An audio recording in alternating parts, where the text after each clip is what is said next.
menurut kami, mungkin menurut saya secara pribadi, Pak Prabowo itu adalah orang yang tegas, tetapi dia juga adalah orang yang tidak terlalu terkekang oleh suatu sistem, sehingga Pak Prabowo itu bisa menempatkan dirinya di mana saja, sehingga ketika mengikuti acara Natal seperti ini Pak Prabowo pun ikut hadir, sehingga itu pun menjadi suatu nilai yang positif. Pesan kami mungkin ketika nanti mau terpilih ataupun tidak, semoga Bapak bisa menjadi sosok yang menginspirasi bagi kami anak-anak muda bangsa Indonesia, sehingga kami anak-anak muda dapat terus maju mengembangkan sumber daya manusia yang ada di Indonesia, sehingga Indonesia menjadi negara yang maju ke depannya. Oke, karena ada yang komentar di VT saya, dalam komentarnya dia mengatakan food estate gagal atau beli jet bekas. Oke, kita bahas food estate yang pertama. Food estate yang ada di Kalimantan itu memang gagal. Tahun 2021, Pak Jokowi memanggil Prabowo untuk menghadap Pak Jokowi. Pak Jokowi menyerahkan food estate yang ada di Kalimantan karena menurut Pak Jokowi itu masih berkaitan dengan pertahanan. Makanya Prabowo diikutsertakan meninjau food estate yang ada di Kalimantan. Nah, di Kalimantan ini tanahnya tanah gambut. Kalau kita habis tebang pohon ataupun bakar pohonnya, hutannya, tidak mungkin langsung tanam ubi langsung jadi. Kalimantan tanah gambut, itu butuh proses 5-10 tahun.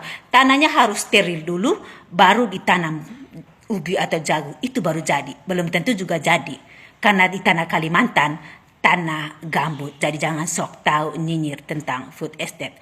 Dan food estate ini masih di bawah naungan Menteri Pertanian. Kenapa cuma Prabowo yang kalian salahin?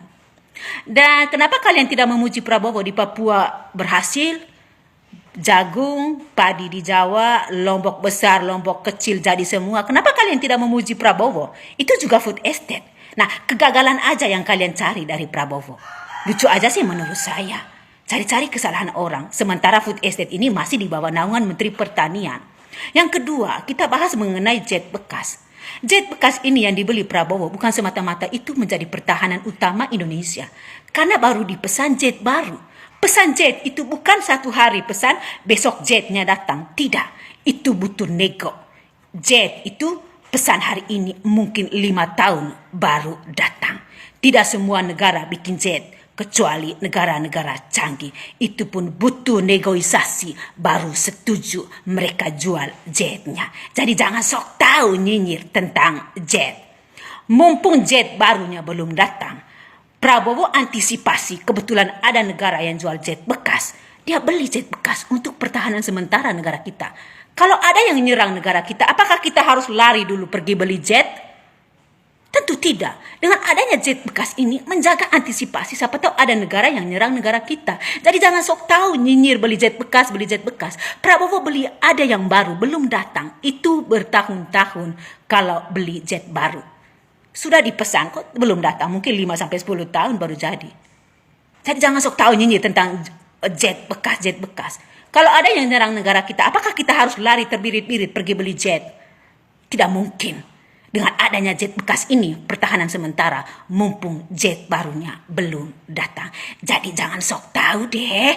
Oke? Kalian mau mencari kesalahan Prabowo? Tidak bisa, bos. Tidak bisa sama sekali. Prabowo sudah makan asam garam di dunia pertahanan. Kalau bukan Prabowo dulu Menteri Pertahanan, wow, siapa? Siapa yang bisa seperti Prabowo? Salam pakai ini. Kak, kenapa lu nggak sadar? Harusnya lu dukung 01. Emang lu nggak mau BBM, pajak listrik gratis. Bahkan Anies akan menekan pengusaha dengan gaji buruh 20 juta per bulan. Oh my god.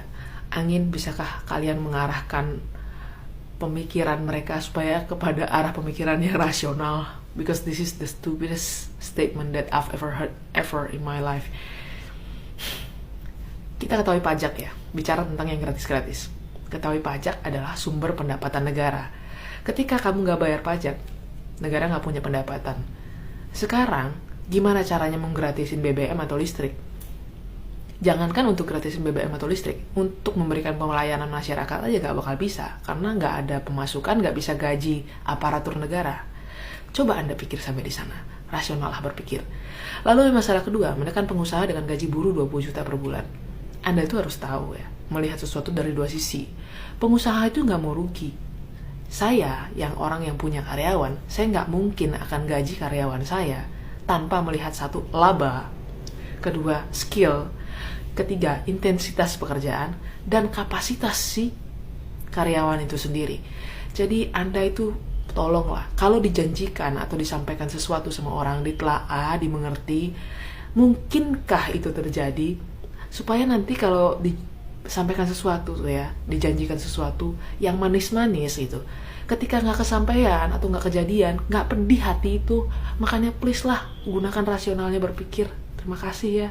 Aku yakin Prabowo Gibran pasti akan menang untuk menjadi presiden dan wakil presiden di tahun 2024 nanti. Karena Prabowo tidak akan menjadi bonekanya partai, karena Pak Prabowo sudah mempunyai partai sendiri. Dan juga Pak Prabowo tidak akan bekerja untuk ketua umum partai, tapi Pak Prabowo akan bekerja untuk mengabdikan dirinya kepada bangsa ini. Pak Prabowo juga akan meneruskan perjuangan Bapak Jokowi, pembangunan mulai Sabang sampai Merauke. Dan juga Pak Prabowo didampingi dengan Mas Gibran akan memberantas korupsi dari ujung sampai akar-akarnya. Karena korupsi atau koruptor itu adalah salah satu pengkhianat bangsa Indonesia ini yang harus disingkirkan dari muka bumi ini. Kalau masalah berdebat, saya yakin Pak Prabowo pasti kalah. Karena Pak Prabowo itu tidak dilatih pintar bicara, tapi Pak Prabowo sampai muda hingga sekarang dilatih untuk mengamankan bangsa negara ini dan dilatih untuk mengabdikan dirinya kepada bangsa Indonesia ini.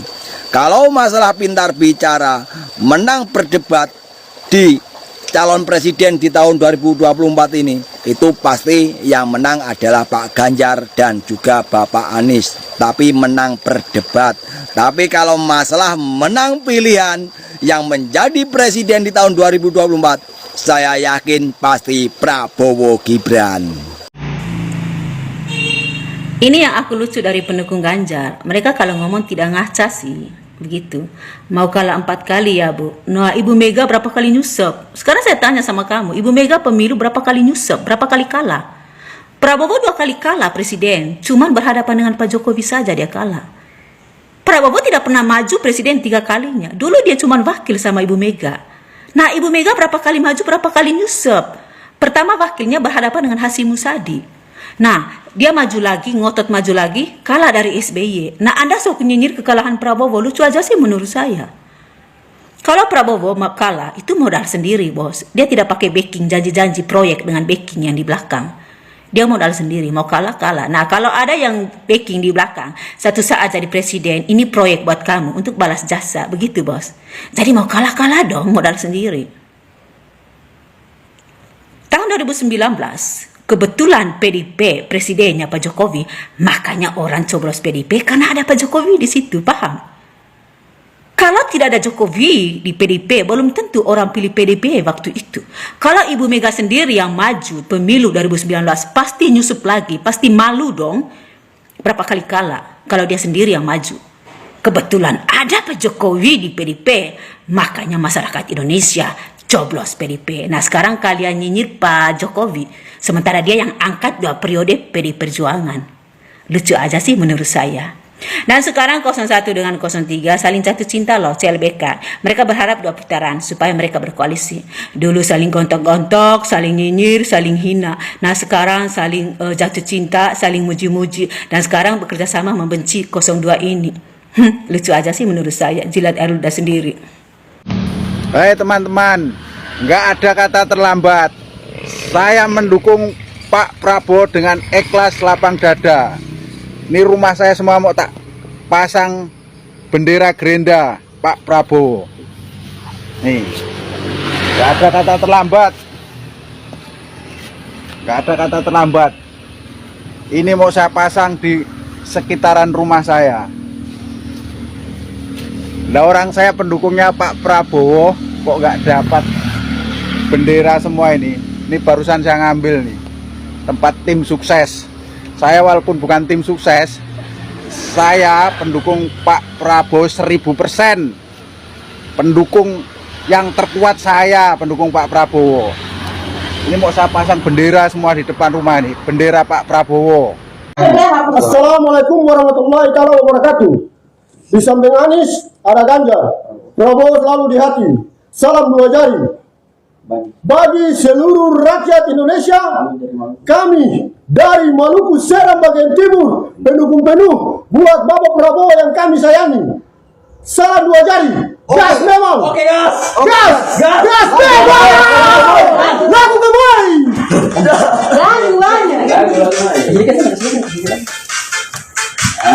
Kamu emang nomor 1 di hati aku. Tapi kalau presiden kita, ya nomor 2. Hai, Ibu. Saya cuma ingat kata almarhum Gus Dur, yang paling ikhlas nanti jadi presiden cuma Prabowo. Makanya saya tetap Prabowo. Sudah 3 kali. 02. Mantap. 1 kali putaran. Merdeka. Merdeka. NKRI harga mati.